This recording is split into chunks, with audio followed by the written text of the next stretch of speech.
Bonjour à tous. Aujourd'hui, j'aimerais vous présenter les sous-vêtements, on pourrait dire niveau 1 et 2 de l'armée canadienne. On se situe ici dans les années 90 jusqu'à récemment, puisque plusieurs de ces pièces sont encore en service, mais certaines ont été euh, mises à jour. Il y a eu quelques modifications ou, bien sûr, ont été, avec les coloris du camouflage, quatre pattes. Mais l'ensemble de ces éléments sont encore en service sous une forme ou une autre. J'ai inclus quelques accessoires, dont les chapeaux, exemple, pour mettre avec les casques balistiques. Et j'ai gardé, bien sûr, le bon vieux foulard, très old school, des années, on pourrait dire, 70 jusqu'à 80. Donc, voilà, fait qu'on va détailler toutes ces choses. Bon, les premières pièces, bien sûr, de base qui s'offrent à nous, qui sont le standard, on pourrait dire. On pourrait appeler le standard un peu d'été. Nous avons bien sûr sous-vêtements et T-shirt. T-shirt qui me semble être un mix 50-50, donc polycoton, autre. Très, très, très confortable. Il est disponible, enfin bref. Moi, j'ai les deux couleurs. J'ai la version OD ici et la version Coyote, que vous me voyez souvent dans mes vidéos avec. Comme je vous dis, très confortable, généralement disponible aussi, comme la majorité des sous-vêtements, en 4 tailles, donc de petit à extra large. Je crois que j'ai cru voir quelques variations de extra small et je crois avoir vu aussi des double X. Mais enfin bref, généralement, ils sont disponibles en 4 tailles. Les sous-vêtements ici sont faits de polypropylène, classique, très durable, que l'on retrouve dans beaucoup de vêtements thermales. J'ai aussi l'équivalent du niveau 1-2 de l'armée américaine, qui est un système un peu différent, mais ils utilisent à la base les mêmes genres de tissus, donc souvent en polypropylène. Donc voilà. Encore ici, c'est élastique, c'est très confortable. Je les porte régulièrement. Euh, donc, aucun problème ici au niveau du confort pour le soldat. Enfin, je crois. Donc, maintenant, on va passer au niveau 1 proprement dit. Encore ici, nous avons des vêtements en polypro. Donc, nous avons le bas ici. Je l'ai mis sur le long pour le présenter. Donc, fait des mêmes tissus, un peu plus haut peut-être, fait des mêmes tissus que les sous-vêtements que je vous ai présentés précédemment. Donc, c'est bien élastique. C'est assez près du corps. Évidemment, les niveaux 1 ne sont pas des couches dites thermales en soi. Ce sont plutôt des vêtements qui sont faits pour prendre de l'humidité et les repousser plus loin du corps possible vers le niveau 2 et les autres couches. Et bien sûr, évacuer l'humidité par d'autres moyens. Et le haut ici, et je peux vous dire aussi, les tailles sont assez longues. Comme vous savez, je fais 6 pieds 2, 1,88 et la taille extra large me va très bien. Et le haut, même chose. L'angle de la caméra est... voilà. Donc, encore ici, des bras assez longs. On a un arrière un peu plus long. Parfait pour la mobilité. Et ici, c'est très important pour les activités, c'est d'avoir un col donc que l'on peut ouvrir pour ventiler. C'est une chose extrêmement importante, spécialement à nos hauteurs, en Arctique ou dans le froid. C'est très important d'avoir les moyens de mieux régulariser sa température. Donc encore ici, même tissu, bien élastique, assez long. Donc moi, personnellement, encore ici, j'ai jamais eu de problème. Très bonne pièce d'équipement. Donc maintenant, nous voici au niveau 2. Donc je vais encore vous présenter sur le long. Donc ici, nous avons une laine polaire en tant que telle. Je devrais dire, elle devrait être... Oh, c'est un peu tannant, j'aurais... Mon angle de caméra. Donc, nous avons une laine polaire. Je devrais dire, ça ressemble à du 400, donc c'est quand même assez épais. Donc, quelques particularités ici. Donc, intéressant, vous avez des poches pour les mains. La baguette avant est inversée. Donc, vous voyez, c'est ouvert et vous partez du haut vers le bas pour fermer. Et en haut, Okay? Il n'y a pas d'ouverture. C'est une bande élastique environ de 2 pouces, 50 mm, qui fait l'ensemble. Donc, vous ne pouvez pas entièrement. Donc, et je vous dis, c'est bien fait. Ça permet de garder de la chaleur sans perdre ses vêtements. Donc, ici, très intéressant. Et vous avez une corde, un cordage avec un bloqueur de type suédois.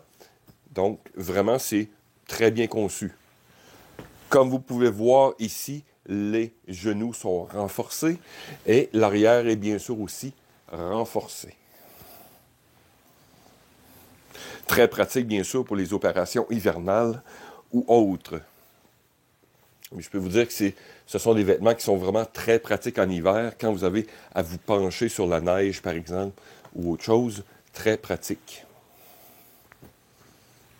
Et je dois dire ici que ces pièces sont, au lieu d'avoir les variations de taille régulières comme small, medium ou autre, ici on embarque dans les tailles canadiennes. Donc on va voir, je vous montrer une étiquette par exemple, donc ça fait le tour de taille par exemple, ou de poitrine, et la hauteur. Donc, et c'est en pouces, donc c'est les anciennes mesures, mais qu'on peut convertir avec les normes NATO sans problème. Et ici, nous avons la veste elle-même. J'ai remarqué qu'il y a comme 2 générations. J'ai mon ancienne que j'ai dû, la fermeture éclair, j'ai dû la réparer, ça me coûtait trop cher. Donc, merci encore à Surplus du Nord de m'avoir trouvé une taille. Mais ici, on retrouve au niveau des poignets et du col, au lieu d'être la laine polaire contient, on pourrait dire, complète. Ici, c'est de la tricotine, donc beaucoup plus extensible. Donc, cette version est plus récente. Aussi, on le voit que le coloris, là, elle est très peu usé. Là. Donc, ici, très intéressant, on retrouve renforcement au niveau des épaules, des coudes, et vous avez une poche utilitaire avec le porte-crayon ici. Comme j'expliquais, le col en tricotine. Et rien d'autre d'exceptionnel. Donc, le vêtement est conçu, comme je vous dis, selon les mêmes tailles qu'on voit ici. Comme je dis, je vous montrais une image. Donc, voilà, on vient de faire un tour du niveau 1 et 2 de l'armée canadienne. Et j'appellerai cet ensemble, je vais garder encore la désignation OG 107 pour Olive Green 107, qui est très typique des années, comme je vous dis, 70 jusqu'au début des années, fin des années 90, début 2000. Donc, voilà. Et je peux vous dire que quand vous avez les 2 systèmes, c'est déjà très chaud et ça vous donne beaucoup d'options pour ventiler aussi. Et maintenant, je vais vous présenter quelques accessoires. Donc, un premier, balaclava. Ici, donc, on voit le même tissu encore.